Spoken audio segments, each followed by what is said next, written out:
Hello everyone, आज आपण बघू रायबोझोम आणि सायटोस्केलेटन. Lecture third part 8. आपण प्रत्येक ऑर्गॅनिली तुम्ही ऑब्झर्व करत असाल तर खूप डिटेलमध्ये घेतोय, राईट. तर हे मागचे सुद्धा सर्व व्हिडिओज तुम्ही बघावेत अशी माझी इच्छा आहे, सो दॅट डिटेल कॉन्सेप्ट, कारण हा बेसिक चॅप्टर आहे की जो तुम्हाला प्लांट म्हणजे झुलॉजी आणि बॉटनी दोन्हीही सब्जेक्ट्समध्ये हेल्प करेल.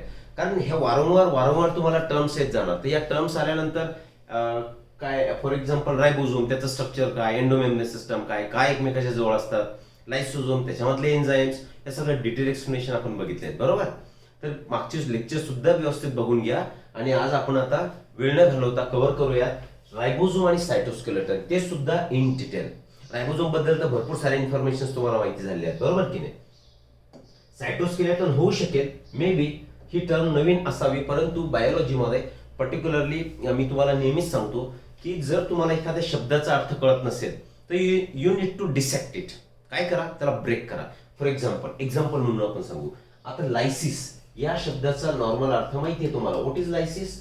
लायसिस मीन्स ब्रेकडाऊन, ठीक आहे ना. मग ब्रेकडाऊन आहे. आणि आता कुठला घेऊ आपण, चलो दुसरा लेते. आता मी याचा एक एक्झाम्पल सांगतो तुम्हाला, ऑटोलायसिस.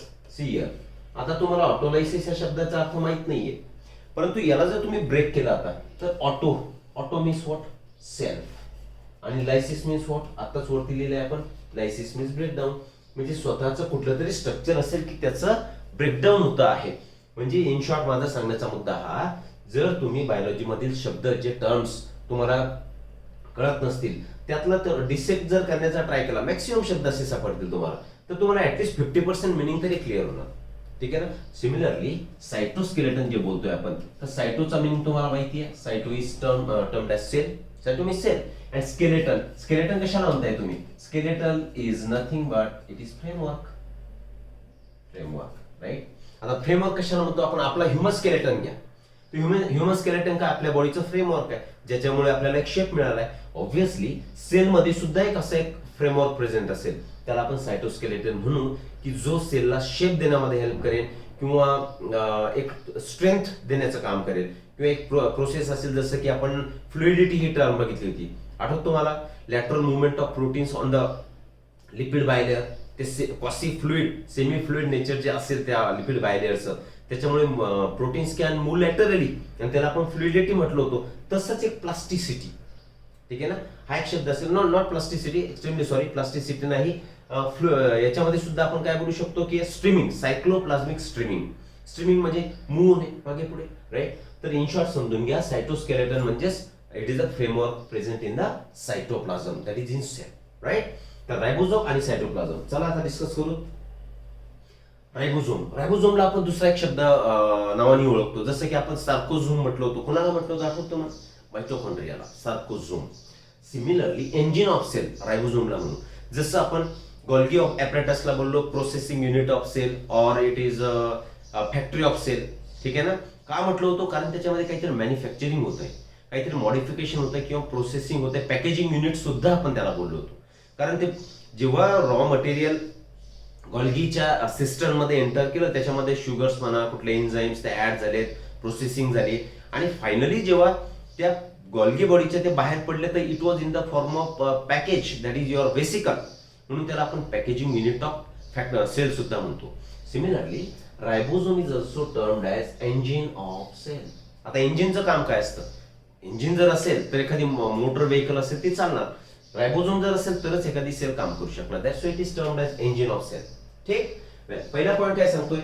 These are the granular structures first observed under electron microscope as dense particles by George Palade 1953. महत्वाचं डायरेक्शन ठेवायचं, जॉर्ज पॅलेडनी याची डिस्कव्हरी केली आहे.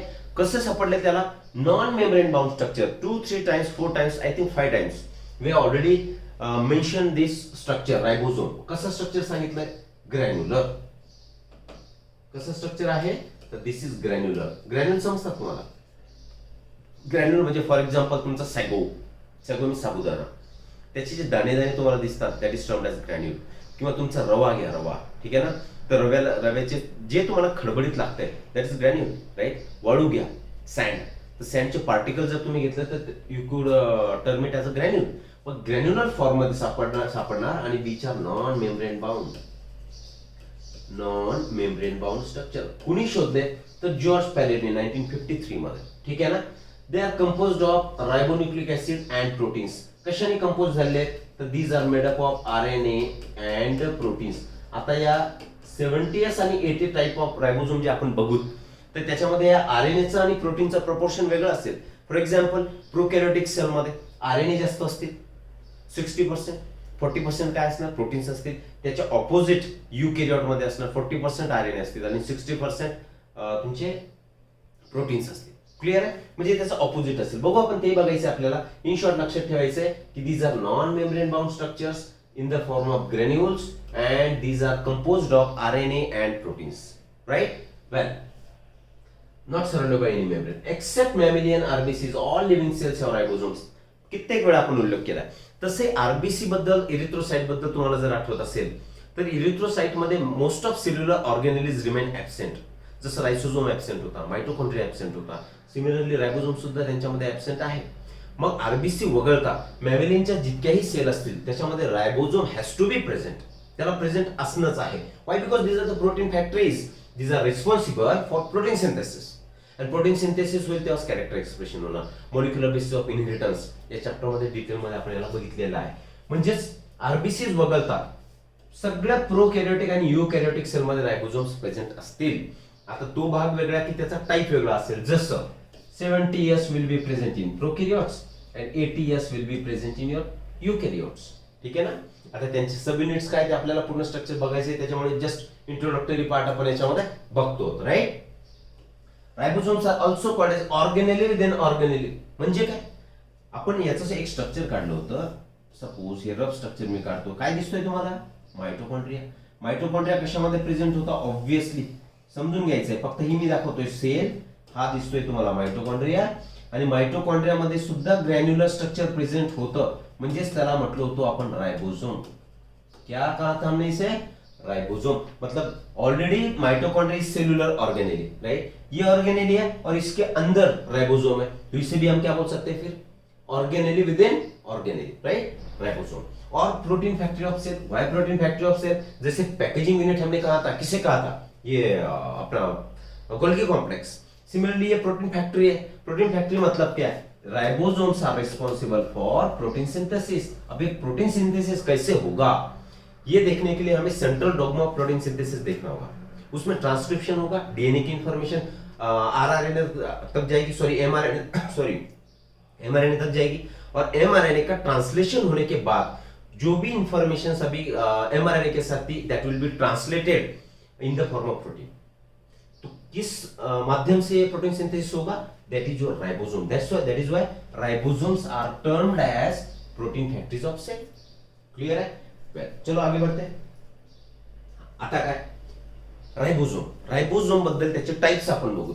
दीज आर वेल हे तर झालं युकॅरियोटिक राइबोसोम. युकॅरियोटिक राइबोसोम ऑलरेडी आपण मेंशन केलं 80S चा आहे and it occurs freely in your cytoplasm of eukaryotic cell. 80S. Here S stands for Svedberg unit. Svedberg ये भी नाम है. किसका नाम है? साइंटिस्ट का है. ठीक है ना.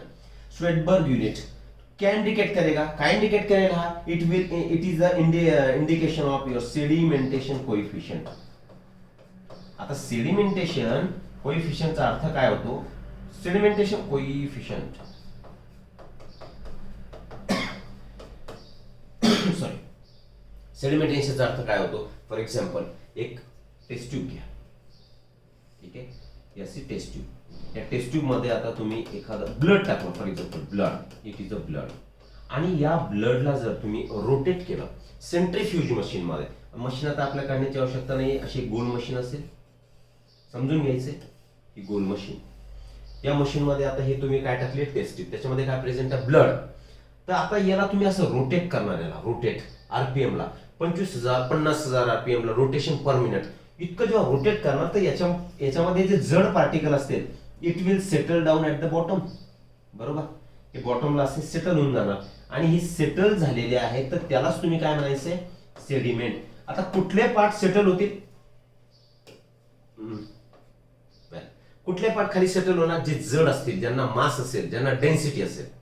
मग आपण त्यालाच म्हणू हे स्वेडबर्ग युनिट जे आहे तर रायबोझोम मध्ये सेडिमेंटेशन कोएफिशियंट म्हणून त्याला आपण एक युनिट द्यायचं म्हणून देतोय, राईट. आणि which is indicative of indirect measure of density and size. Density and size of your ribosome, त्याला म्हणतो आपण सेडिमेंटेशन कोएफिशियंट. तर S stands for Svedberg unit. काय म्हटलं आपण? सेडिमेंटेशन कोएफिशियंट हा इंडिकेशन आहे which indirectly suggest it's a density and size. कशाने बनलेला आहे eukaryotic eighty S ribosome? It is made up of काय होतंय 40s plus 60s ribosomal subunits. What is happening? Okay. आता 40s काय झाला? This is a smaller subunit. अरे smaller subunit and 60s is larger subunit. अरे आजा भाई. अरे अरे अरे ठीक आहे, समजलंय. एटीएस कशाने बनलाय? 40s आणि 60s सब युनिट्सने. तर आता यांचं इथं प्लस करत बसू नका, मॅथमॅटिक्सचा वापर करू नका. 40 + 60 = 100. काही गरज नाही आपल्याला. डेन्सिटी आणि साइजच्या अकॉर्डिंगली जसं सेडिमेंटेशन त्यांचं होणार त्या अकॉर्डिंगली त्या पार्टिकल्सला नाव दिलेले आहेत आणि ते दोन एकत्र येऊन एटीएस हा बनतो, इतकं लक्षात ठेवायचं आहे. कुणामध्ये? युकॅरियोटिक सेलमध्ये. सिमिलरली प्रोकॅरियोटिक जर सेल घ्या तुम्ही, सी प्रोकॅरियोटिक रायबोझोम, हे काय होतंय पण मला चेक करू द्या एक मिनिट. दुसरा कलर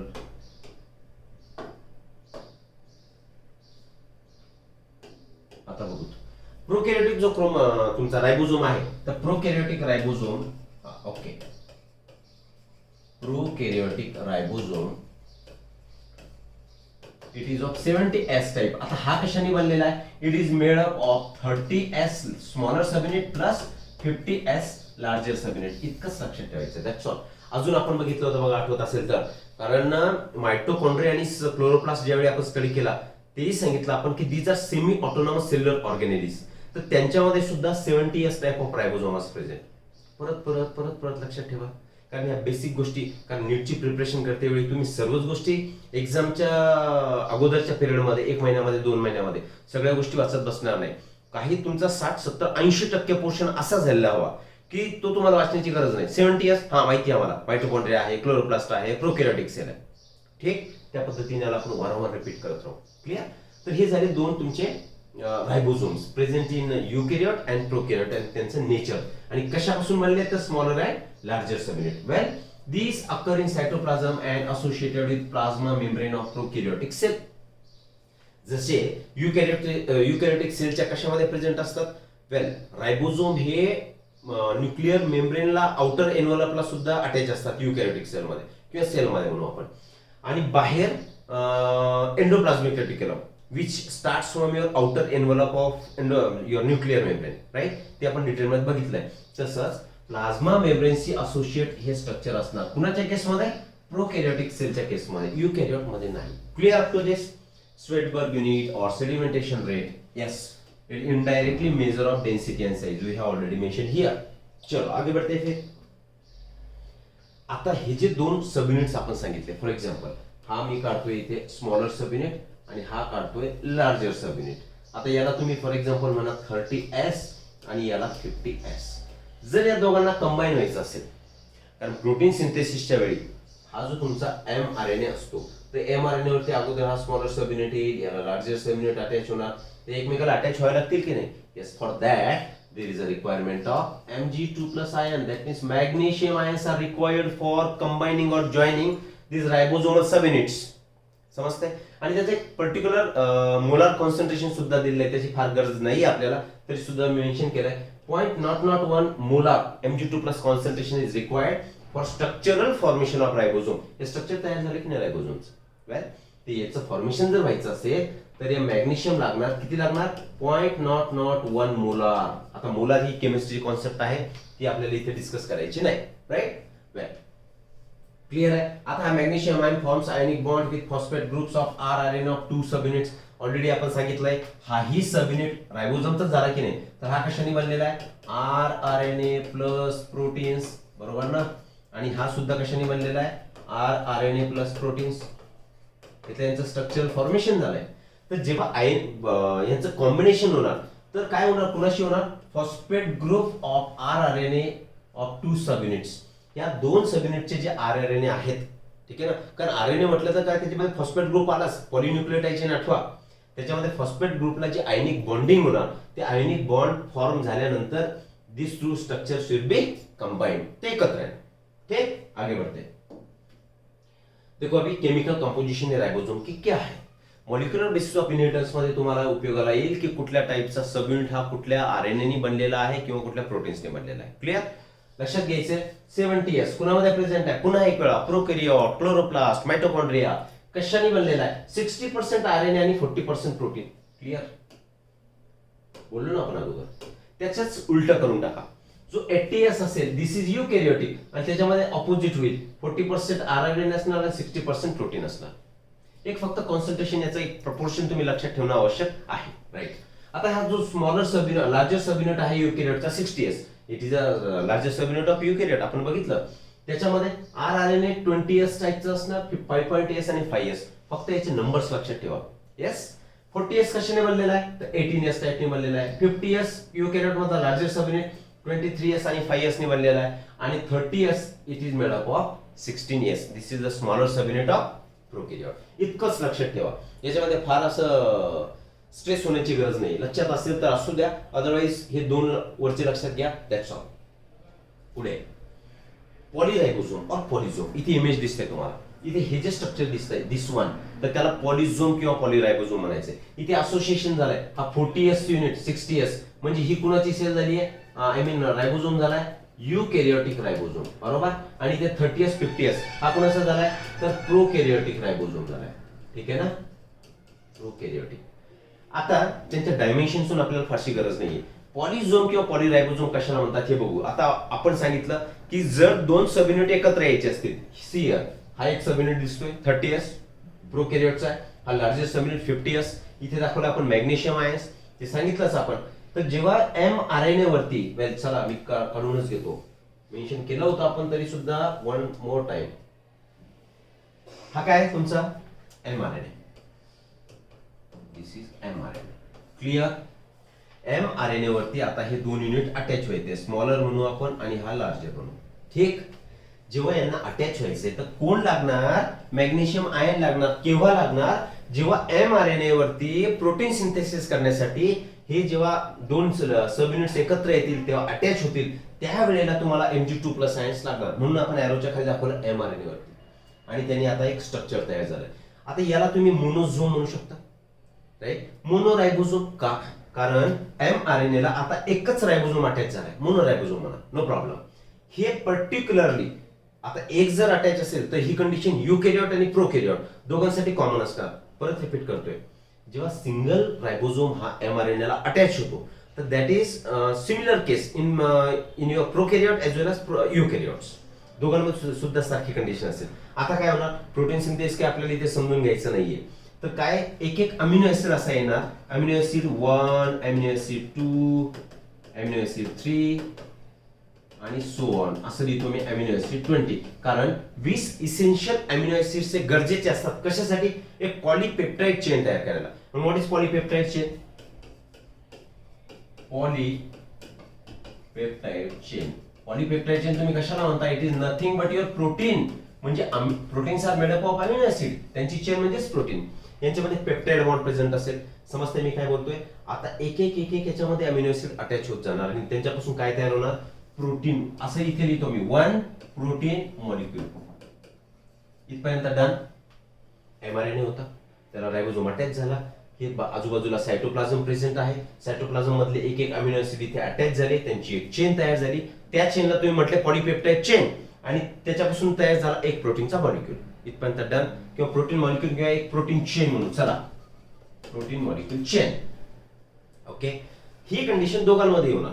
कोणामध्ये, युकॅरियोट मध्ये सुद्धा होणार, प्रोकॅरियोट मध्ये सुद्धा होणार. परंतु प्रोकॅरियोट मध्ये अजून एक ऍडिशनल कंडिशन असू शकते, म्हणजेच परत एक रायबोसोमल युनिट याला अटॅच होणार, अजून एक रायबोसोमल युनिट अटॅच होणार.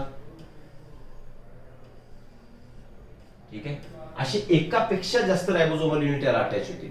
मग आता रायबोझोमल युनिट 1 2 3 4 4 युनिट अटॅच झाले. मग आता एकापेक्षा जास्त झाले. म्हणून अशी जी कंडिशन असेल की ज्या mRNA ला एकापेक्षा जास्त रायबोझोम जर अटॅच होत असतील तर that condition is nothing but polysome और एर्गोझोम और पॉलीरायबोझोम. क्लिअर आहे. हा पुन्हा पर्टिक्युलर लक्षात ठेवा, ओनली इथे लिहितोय मी, only in prokaryotic case, in prokaryotic cell, eukaryote मध्ये नाही. मग पॉलिझोम. आता मला एक सांगा, हा नंबर 1 जो होता त्यांनी एक प्रोटीन मॉलिक्यूल बनवलाय किंवा त्याला म्हणू आपण एक्स प्रोटीन मॉलिक्यूल बनवला. कुठला बनवला? एक्स. ठीक. आता हा दुसरा बनवेल का? कारण रायबोझोम युनिट तर वेगवेगळे झाले. मग यांनी जर एक्स बनवला तर हा वाय झेड ए असे काही डिफरंट बनवेल का? नाही. सारख्याच प्रकारचे प्रोटीन मॉलिक्यूल हा बनवणार. हा सुद्धा एक्स प्रोटीन बनवणार, हा सुद्धा एक्स प्रोटीन बनवणार, फक्त त्यांच्या प्रोटीनच्या चेन जास्त तयार होतील आणि हा सुद्धा एक्स प्रोटीनच बनवणार. तर अशी जी अरेंजमेंट असेल की on a single mRNA there is a association or attachment of more than 1 or 2 ribosomal units, that condition is called as polysome or polyribosome, from which number of similar protein chains will be produced. कुणामध्ये? Prokaryotic cell मध्ये. Done. Right. चलो आगे बढ़ते हैं. Larger सब unit contains peptidyl transferase. आता हे काही सांगण्याचे आपल्याला वेल आता काय होणार, एक अमिनो ऍसिड आला. आता हे बाकीचं तुम्ही विसरून जा, फॉरगेट दिस. ठीक आहे. अमिनो ऍसिड आला, अटॅच झालाय. तर ही अरेंजमेंट कशी असते, असं समजा की रेल्वेची पटरी आहे, रेल्वेच्या पटरीवरून आता ही रेल्वे धावते, तर त्यांचं चाक कसं असणार, समजा ही पटरी, तर पटरीवरून असं चाक पुढे पुढे धावणार. तसंच हा रायबोझोमल युनिट सुद्धा पुढे पुढे पुढे पुढे जाणार. जसा जसा पुढे जाईल तसा तसा एक एक अमिनो ऍसिड त्याला अटॅच होणार. ठीक आहे. त्या प्रोसेसला ट्रान्सलोकेशन म्हणतात. ट्रान्स म्हणजे चेंज, लोकेशन म्हणजे ठिकाण, ठिकाण बदलते. या ठिकाणी होता, मग पुढे गेला पुढे गेला पुढे गेला पुढे गेला. ठीक. या केसमध्ये एक एक अमिनो ऍसिड जर त्याला अटॅच करायचं असेल तर त्याच्यासाठी त्याला कुठला एन्झाइम लागणार, peptidyl transferase enzyme is required. Clear. Peptidyl transferase enzyme कुठला टाइप असणार त्याचा, 23SR RNA which helps in the formation of peptide bond during protein synthesis. सांगितलं मी, एक अमिनो ऍसिड हा पुढे गेला, दुसरा अमिनो ऍसिड अटॅच झाला, तर यांच्यामध्ये बॉन्ड तयार होईल and that bond is your peptide bond. समजते बाबा? चलो आगे बढ़ते फिर. Example of ribo, this is example of ribozyme. ही राइबोझाइम टर्म दिली आहे नॉलर 1992. राइबोझाइम म्हणजे काय, RNA acting as a enzyme is ribozyme. ठीक आहे. न्यूक्लिक ऍसिड, न्यूक्लिक ऍसिड म्हणजे काय, आरएनए आणि डीएनए. तर जेव्हा आरएनए हा एन्झाइम म्हणून काम करत असेल तर त्या केसमध्ये त्याला तुम्ही म्हणणार राइबोझाइम. तरी तुम्हाला समजलेलं असावं. परत परत बघा त्याला. पुढे सायटोस्केलेटन. रायबोझोम बद्दलच्या ऑलमोस्ट सगळे कॉन्सेप्ट आपल्या क्लिअर. रायबोझोम टाइप बघितले आपण, larger smaller sub unit, sedimentation coefficient काय आहे, तो कशाचं इंडिकेशन आहे, तर डेन्सिटी अँड साईज, युकॅरियोट मध्ये कोणता टाइप, प्रोकॅरियोट मध्ये कोणता टाइप, आणि पॉलिझोम किंवा पॉलीरायबोझोम. ठीक. आता जसे जसे चॅप्टर मध्ये त्यांचं मेन्शन होईल डिपेंडंट चॅप्टरवरती, ते तुम्ही लक्षात घ्यायचे. Cytoskeleton, elaborate network of filamentous proteinaceous substances, CL, elaborate network of filamentous proteinaceous structure present in the cytoplasm is collectively referred to as cytoskeleton.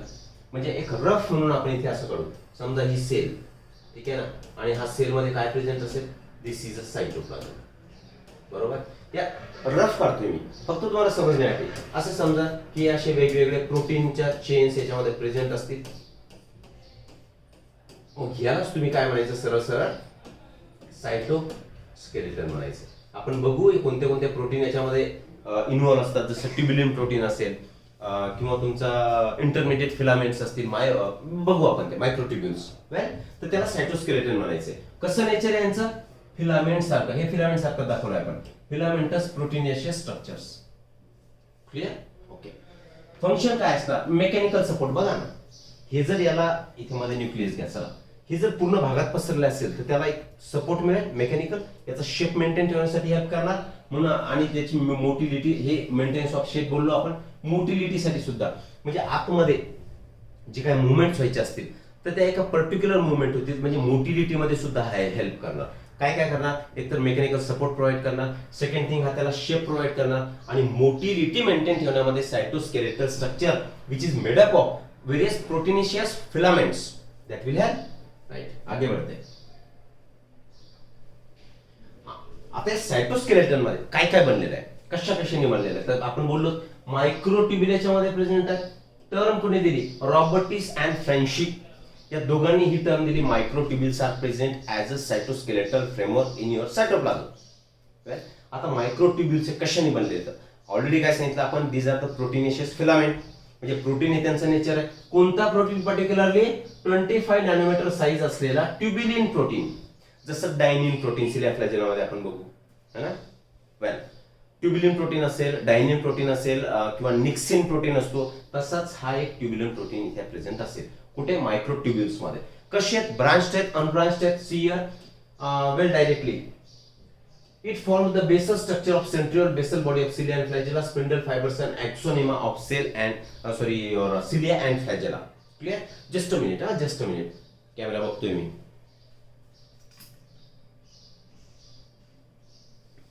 हा, तर काय सांगितलं आपण की हा जो सायटोस्केलेटन असेल मायक्रोट्युब्युल, तर हे काय करतात, it forms the basal structure of centriole, basal body of cilia and flagella, spindle fibres and axoneme of cilia and flagella. हे स्ट्रक्चर आपल्याला सिलिया अँड फ्लॅजेला मध्ये बघायला मिळतील. तरी सुद्धा आपण काय सांगतो, basal body of cilia and flagella. नंतर स्पिंडल फायबर. स्पिंडल फायबर कशाला म्हणता तुम्ही, फॉर एक्झाम्पल सेल डिव्हिजनच्या वेळी इथे तुम्हाला दिसतात सेंट्रिओल. ठीक आहे, हे कसे स्ट्रक्चर असतील, एकमेकाला परपेंडिक्युलर स्ट्रक्चर, हे सेंट्रिओल. ठीक आहे ना, समजून घ्या फक्त फास्ट मध्ये. तर सेंट्रिओल पासून असे निघणारे जे फायबर्स असतात during cell division, cell division जर तुमचं झालेलं असेल तर, अदरवाईज इथपासून असे निघतात. आणि याच्यावरती कोण अटॅच असणार, तर क्रोमोझोम असे अटॅच होतात. ठीक आहे, हा सेंट्रोमियर, त्याच्यावरती कायनेटोकोर.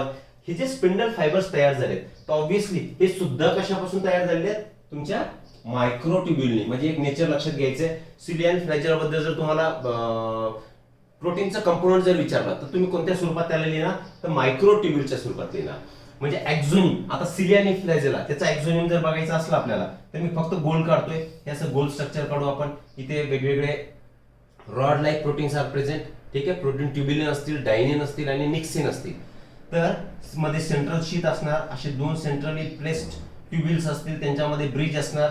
आणि इथे जे तीन तीन तुम्हाला प्रेझेंट दिसतात, 2 किंवा 3, सेंट्रिओल मध्ये 3 असतील आणि सिलिया फ्लॅजेला मध्ये. तर इन शॉर्ट सांगायचा मुद्दा झाला, तर हे जे कम्प्लीट स्ट्रक्चर तुम्हाला दिसतंय, तर या स्ट्रक्चरला तुम्ही सिलिया आणि फ्लॅजेलाच्या काय म्हणणार, एक्सोनिम म्हणणार.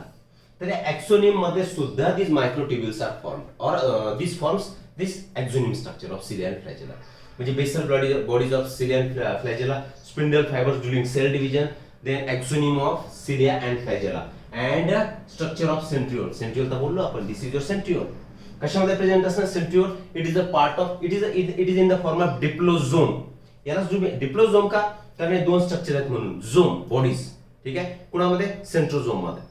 क्लिअर आहे, चला नंतर बघू आपण ते. इन शॉर्ट समजून घ्या की हा मायक्रोट्युब्युल इतके सारे स्ट्रक्चर तयार करणार. Well, assembly and disassembly of microtubule requires calcium ion. जसं असेंबल करण्यासाठी तुमचे रायबोझोमचा स्मॉलर सब युनिट आणि लार्जर सब युनिट यांना तुम्हाला असेंबल करायचं होतं, तर कुठले आयन्स गरजेचे होते, Mg2+.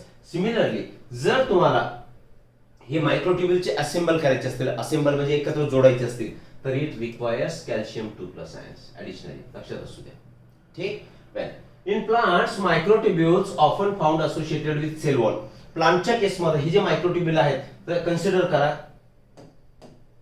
कन्सिडर करू आपण की प्लांटची सेल, त्याची जी सेल वॉल आहे, समजा ही प्लांटची सेल आणि या प्लांटची सेलची सेल वॉल, तर या सेल वॉल सोबत असोसिएटेड स्ट्रक्चर असतील आणि ते स्ट्रक्चर्स म्हणजे कोणते, तुमचे मायक्रोट्युब्युल्स असतील.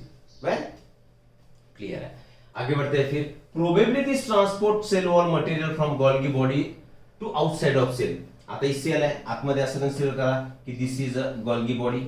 बरोबर आहे. या गोल्गी बॉडी मधून जे मटेरियल बाहेर पडणार, तर या मायक्रोट्युब्युलच्या मदतीने हे सेलच्या बाहेर सेंड करण्यासाठी याची हेल्प होणार. प्रोबेबली, फिक्स माहित नाही. तर this is the first structure, proteinaceous filamental structure, that is microtubule which is a part of cytoskeleton. पुढे जाऊ. नेक्स्ट काय, चलो आगे. अरे जास्त पुढे चाललो का. मायक्रोफिलामेंट्स ही टर्म कोणी दिली मग आता, पॅलेव्हिस. आता या टर्म्स तुम्हाला विचारतील नाही विचारणार, पण ऍडिशनली आपल्याला समजून घ्यायला हरकत नाही. पॅलेव्हिसने टर्म दिली मायक्रोफिलामेंट. अगोदर मायक्रोट्युब्युल्स होते म्हणजे फिलामेंटस स्ट्रक्चर्स. आता दुसरं फिलामेंटस स्ट्रक्चर काय सायटोस्केलेटनचं मायक्रोफिलामेंट्स. वेल, composed of contractile protein branched or unbranched actin which concerns with the muscle contraction, locomotion आणि movement. त्याच्यामध्ये मसलचं स्ट्रक्चर मायोफिलामेंट, त्याच्यामध्ये actin myosin protein which are contractile protein. ठीक आहे ना, ऍक्टिन सीयर. आणि याच्या सोबत या मसल्स मध्ये कुठला दुसरा एक प्रोटीन प्रेझेंट असतो, मायोसिन. बघायचं आपल्याला डिटेल मध्ये. तर ऍक्टिन कशाशी संबंधित आहे मायक्रोफिलामेंट, हे ब्रांच्ड असतील किंवा अनब्रांच्ड असतील. ठीक आहे ना. आणि हे जे प्रोटीन कॉन्ट्रॅक्टाईल प्रोटीन आहे दॅट इज ऍक्टिन, म्हणजे कोणाचा पार्ट आला, मायक्रोफिलामेंटचा पार्ट आला. हेल्प कशामध्ये करेल, मसल कॉन्ट्रॅक्शन मध्ये हेल्प करणार. आता प्रत्येकच गोष्ट आपण या हेडिंग खाली डिस्कस करू शकत नाही. फक्त लक्षात घ्यायचं की ऍक्टिन ह्या प्रोटीनने मायक्रोफिलामेंट बनलेले आहे. आणि actin it is a part of muscle fibre, म्हणून मसलच्या कॉन्ट्रॅक्शन मध्ये मायक्रोफिलामेंट हेल्प करतील. That's all. सॉरी, नेचर लक्षात ठेवा. ऍक्टिन, microtubules and microfilaments are part of cytoskeleton base of scale. तेच तर स्ट्रक्चर आपण बघतोय की नाही. तर मायक्रोट्युब्युल आणि मायक्रो हे स्केलेटन आहे. बेस ऑफ सेल, सेलचा जो बेस असेल त्याची हे फ्रेमवर्क तयार करतील. कोण, मायक्रोट्युब्युल आणि मायक्रोफिलामेंट्स. वेल, फंक्शन्स काय आहेत ह्या मायक्रोफिलामेंटचे. सायक्लोसिस. सायक्लोसिस म्हणजे काय, दिस इज युअर सेल. ठीक आहे, सेल मध्ये न्यूक्लियस, इथे एन लिहू आपण. आणि आजूबाजूला कोण प्रेझेंट आहे तुमच्याकडे, दिस इज युअर सायटोप्लाझम. सायक्लोसिस कशाला म्हणायचं. आता सायटोप्लाझम याचं नेचर कसं असतं, लिव्हिंग फ्लुइड आहे. फ्लुइड म्हणजे लिक्विड मटेरियल. तर लिक्विड पाणी इकडे तिकडे हलणार की नाही, तसंच हा सायटोप्लाझम सुद्धा मूव्ह करणार. ठीक आहे, मूव्ह करणार. फक्त रॅन्डम मुवमेंट नसणार आहे. का, कारण हे फिलामेंट स्ट्रक्चर आतमध्ये प्रेझेंट आहे. तर ही फ्लुइड अशी आजूबाजूला मूव्ह करणार. तर मूव्ह करणार म्हणजे आपण याला असं दाखवू वेव्हच्या स्वरूपात. ठीक आहे ना. यांची जी मुवमेंट आहे that movement is called as cyclosis. Movement of cytoplasm is called as cyclosis. ठीक, आगे बढ़ते. सेकंड फंक्शन क्या है, सोल जेल इन काय म्हणू आपण त्याला, इंटर कन्वर्जन.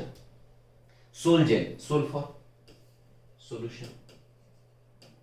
आणि जेल तर माहिती आहे तुम्हाला, जेल तुम्ही केसांना जेल लावता की नाही, त्याची कन्सिस्टन्सी बघा कशी असते, त्याचं नेचर बघा, स्टिकी नेचर असेल. आणि सोल्युशन कसं असणार, लिक्विड. म्हणजे सोल्युशनचं कन्वर्जन जेलमध्ये होणार आणि जेलचं कन्वर्जन सोल्युशन मध्ये होणार. And that is the function of your microfilament. Clear. Next, pseudopodia formation. Pseudopodia कशाला म्हणतात, अमिबा. अमिबाचं एक फिक्स स्ट्रक्चर नसतं. फॉर एक्झाम्पल, अनफेवरेबल कंडिशन आहे तेव्हा अमिबा अशा शेप मध्ये असणार. लिहू आपण, अमिबा कुठल्या शेप मध्ये, या शेप मध्ये असेल. आता जेव्हा त्याला काहीतरी खायचंय, एंगल्फमेंट करायची किंवा फॅगोसायटोसिस करायचंय, त्यावेळी तो काय करेल की त्याचा शेप चेंज करून घेणार. शेप चेंज करेल म्हणजे असं एक्सटेन्शन देणार. आता ऍक्च्युली हा याचा लेग आहे का, पोडिया म्हणजे लेग, याचा पाय आहे का, no. But it is false, it appears like podia म्हणजेच काय, लेग. म्हणून आपण याला काय म्हणतो, सुडोपोडिया.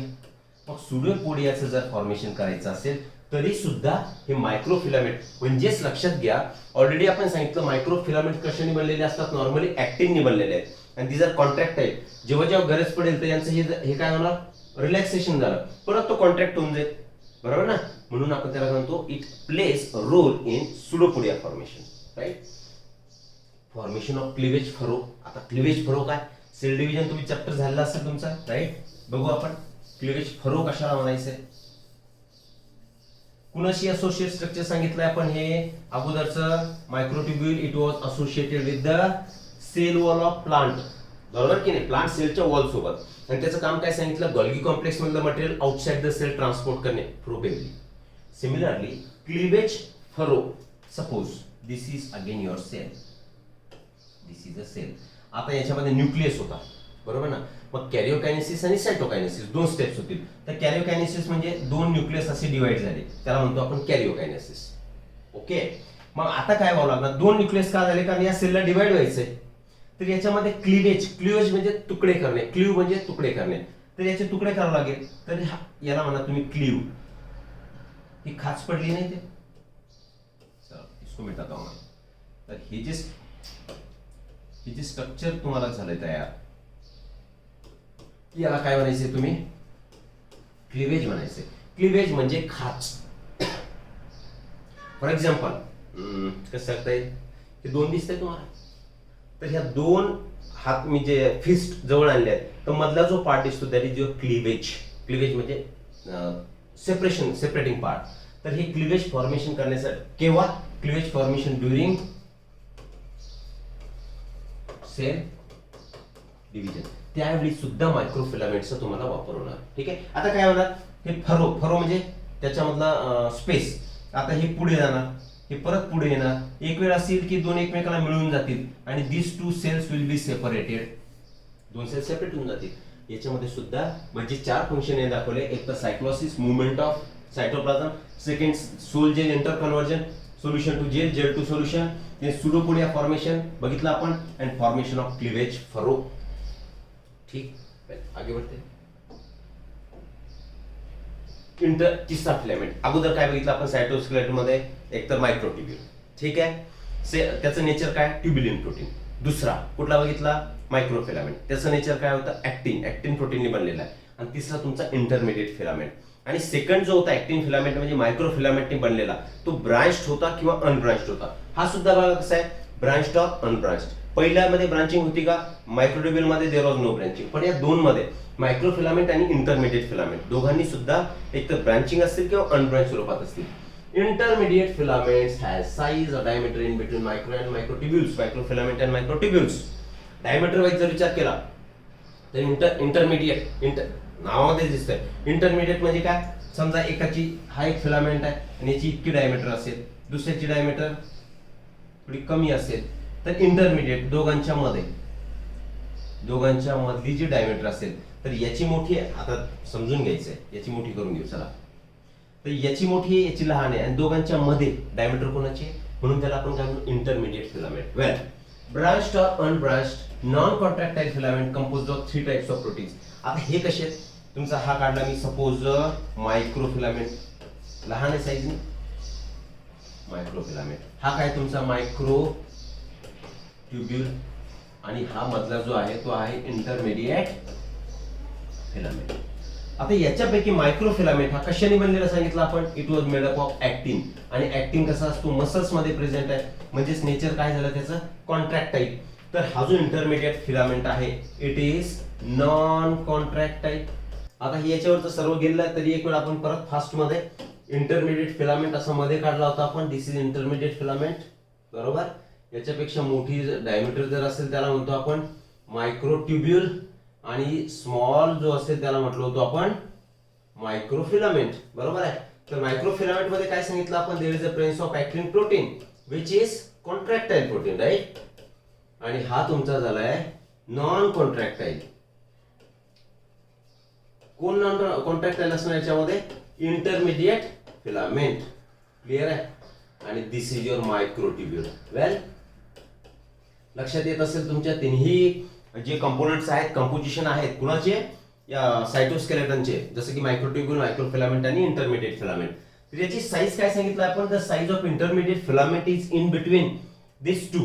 किती म्हणजे मायक्रोफिलामेंट आणि मायक्रोट्युब्यूल यांच्या मधली साईज जी असणार ती मायक्रोट्युब्यूलची असणार, सॉरी युअर इंटरमिडिएट फिलामेंटची असणार. वेल, हे सुद्धा जसं तुमचं कुठे लिहिलंय मी, लिहिलं नाही याला, मायक्रोफिलामेंट.